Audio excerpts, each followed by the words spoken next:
देखिए, डंका जो है खुद नहीं बजाया जाता।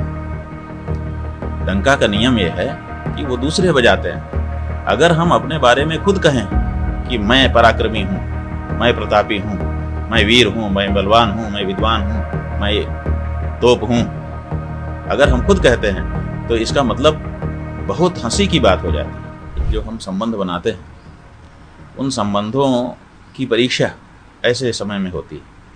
तो हमने जिनसे संबंध बनाए, परीक्षा का समय था, हमारे साथ खड़े लोग दिखाई देना चाहिए थे, वो नहीं दिखाई दी। आप देखिए, मोदी जी ने इस बारे में लोगों को बड़ी आशा रखाई थी। इसलिए रखाई थी कि जब वो प्रधानमंत्री पहली बार बने थे तो उन्होंने जो भारत के चारों तरफ पड़ोसी देश हैं, उन सबको बड़े आदर से, सम्मान से बुलाया था। एक एक व्यक्ति को बुला करके सबके साथ बैठक की थी।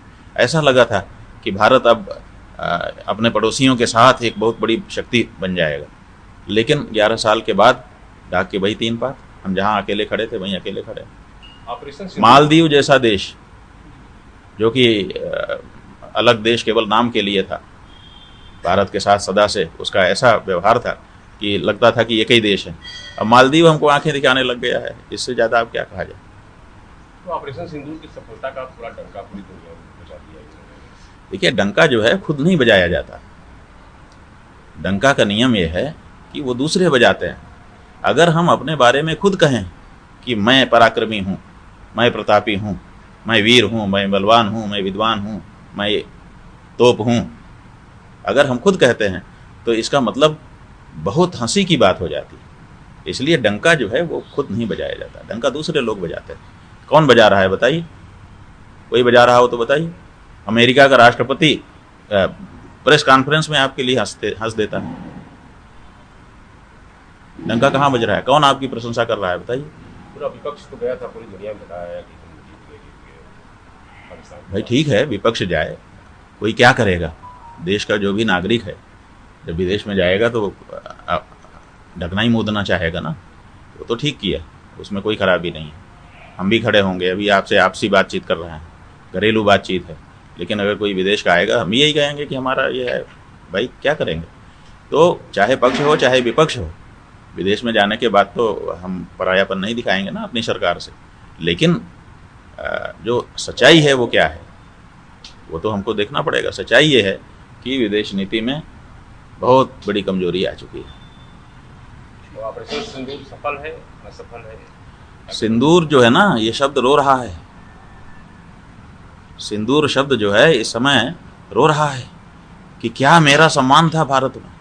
सिंदूर की एक डिबिया बहुत बड़ा अर्थ कहती थी। भारत में सिंदूर मतलब बहुत बड़ी चीज होती है। एक चुटकी भर सिंदूर, उसका बड़ा महात्म्य था। आज क्या हालत है?